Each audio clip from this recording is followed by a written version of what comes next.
एक मरी हुई माँ की आत्मा ने अपनी शक्ति का इस्तेमाल करके बिल्डिंग के ऊपर बनी पानी की टंकी को तोड़कर अपने सौतन के सर पे बहा दिया।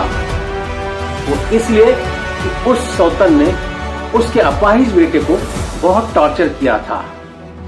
ये देखा आपने पिछले एपिसोड के अंत में। अब उससे आगे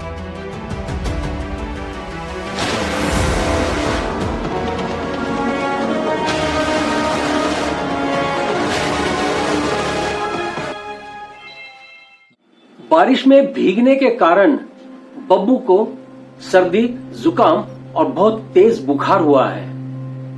वो तड़प रहा है बुखार से और बार बार अपनी सौतेली माँ से कहे जा रहा है कि माँ, मेरा सर दर्द कर रहा है, माँ मुझे बुखार है, मुझे डॉक्टर के पास ले चलो, मुझे कुछ दवा दो। क्षिप्रा को इसकी बातें सुनकर तरस आने के बजाय गुस्सा आता है। वो बब्बू के लाख कहने पर भी टस से मस नहीं होती, बल्कि चादर ओढ़ के बीमारी का बहाना बना के सो जाती है। बब्बू बेचारा बुखार से तड़पता रहता है और वो कुछ ही पल में खर्राटे भरने लगती है। इलाके की कुछ औरतें बाहर रास्ते पर यूं ही बातें करते खड़ी है। एक वो भी बंदा वहां अपने किसी दोस्त से बातें करते खड़ा है, जिसने शुरू में जब बब्बू बिल्डिंग के ऊपर चढ़ गया था तब ये कहा था कि जिस बच्चे की माँ बच्चे से ज्यादा प्यार करती है और वो मर जाती है तो एक ना एक दिन बच्चे को भी साथ में ले जाती है। वो सभी लोग अचानक एक तरफ देखकर चौंक जाते हैं और देखते हैं सामने से गर्म कपड़े पहना हुआ बब्बू ऊपर हवा में हाथ उठाए और एक उंगली ऊपर करे जा रहा है। सबको शौक लग जाता है कि ये अकेला बच्चा कहाँ जा रहा है। एक औरत उससे पूछती भी है, बब्बू कहाँ जा रहे हो? तो वो कहता है कि मुझे बुखार हुआ ना तो मैं हॉस्पिटल जा रहा हूँ। तो वो औरत कहती है, इस तरह अकेले? माँ को क्यों नहीं साथ में ले जा रहे? तो वो कहता है, माँ के साथ ही तो जा रहा हूँ। तो वो दोनों आपस में एक दूसरे की तरफ देखकर हंसती है। दूसरी औरत पूछती है, इस तरह से हवा में हाथ और उंगली उठाए क्यों जा रहे हो? तो बब्बू कहता है, दिखाई नहीं देता, मेरी मम्मी ने मेरी उंगली पकड़ रखी है। बब्बू की बात सुनकर सभी लोग चौंक जाते हैं। वो बंदा तो कहता है, मैंने कहा था ना कि एक न एक दिन उसकी माँ उसको साथ ले जाएगी। तो देखिए शुरुआत तो हो गई है। बब्बू वहां से निकल जाता है और सब लोग सोच में पड़ जाते हैं। क्लिनिक के पास पहुंचते ही अनन्या क्षिप्रा का रूप धारण कर लेती है और बब्बू को लेकर क्लिनिक में चली जाती है। डॉक्टर बब्बू का चेकअप करते हैं तो पता चलता है कि बब्बू को बहुत तेज बुखार है। डॉक्टर बब्बू से पूछते हैं कि बुखार कैसे आया आपको? तो वो कहता है कि मम्मी ने मुझे सजा दी थी, बारिश में खड़ा रखा था। डॉक्टर क्षिप्रा को, जो कि असल में अनन्या की आत्मा है, हिदायत दे देते हैं कि दोबारा इस तरह का काम मत कीजिए, छोटा बच्चा है, मासूम है। तो वो हाँ में सर हिलाकर चुप हो जाती है। दोनों वहां से निकलकर घर आ जाते हैं। घर आने के बाद अनन्या बब्बू को सुला देती है और खुद गायब हो जाती है।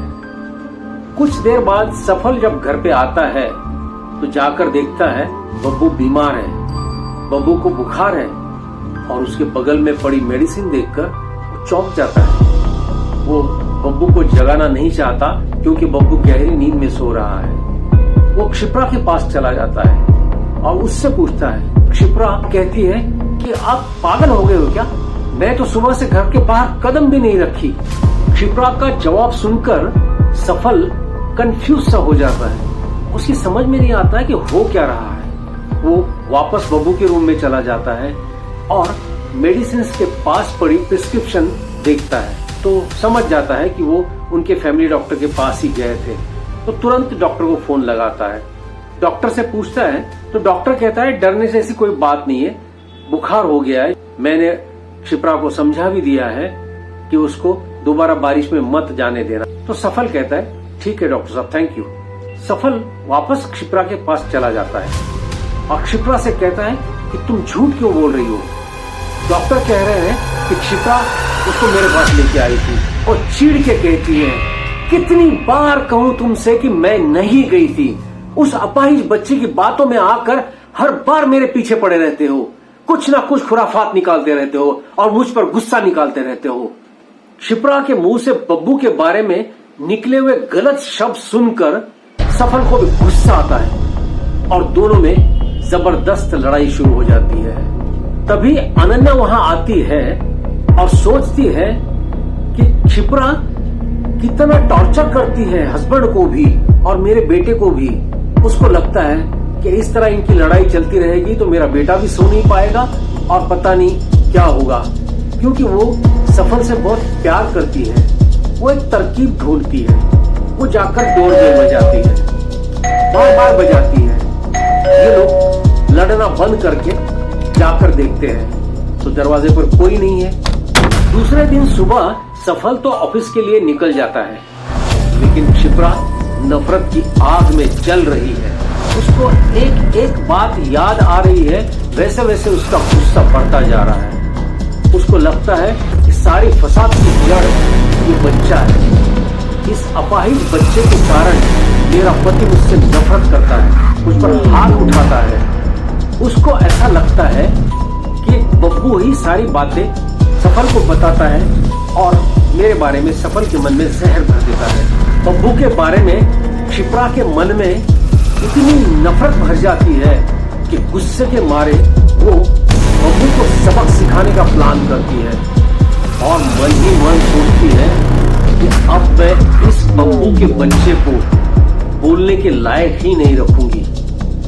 लोहे की रॉड गर्म करके इसके मुंह को जला दूंगी ताकि ये मेरे बारे में जहर उगल ना पाए।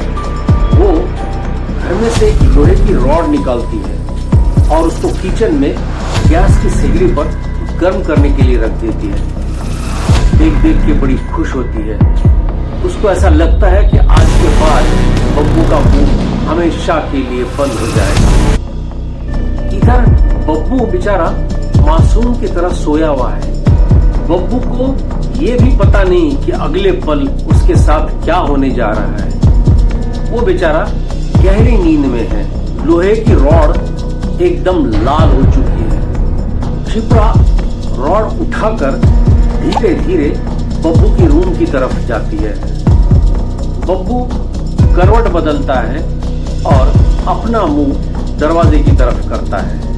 क्षिप्रा लोहे की गर्म रॉड को हाथ में लेकर अपने शैतानी प्लान को अंजाम देने के लिए बब्बू के रूम में एंट्री करती है और बब्बू के पास जाकर उसे एक बार गौर से देखती है और एक नफरत भरी हंसी उसके मुंह से निकल जाती है। वो पागलों की तरह हंसने लगती है, जोर जोर से हंसने लगती है। उसकी हंसी की आवाज सुनकर बब्बू जाग जाता है। देखता है तो उसके हाथ में लोहे की रॉड है और वो उसको मारने के लिए वहां खड़ी है। क्षिप्रा अजीब सी राक्षसी वाली हंसी हंसते हुए उसको कहती है, देखा ये रॉड, अब ये गर्म रॉड तुम्हारे मुंह को जला देगा और आज के बाद तुम इस काबिल ही नहीं रहोगे कि मेरी शिकायत तुम्हारे पापा के पास करो। बब्बू कहता है, मैंने कुछ नहीं किया, मैंने कोई शिकायत नहीं की आपके बारे में, प्लीज मुझे मत मारो, मुझे छोड़ दो, मेरा कोई कसूर नहीं है। फिर भी क्षिप्रा नहीं मानती और अंत में वो रॉड उठाकर उसके मुंह के पास ले जाती है और उसको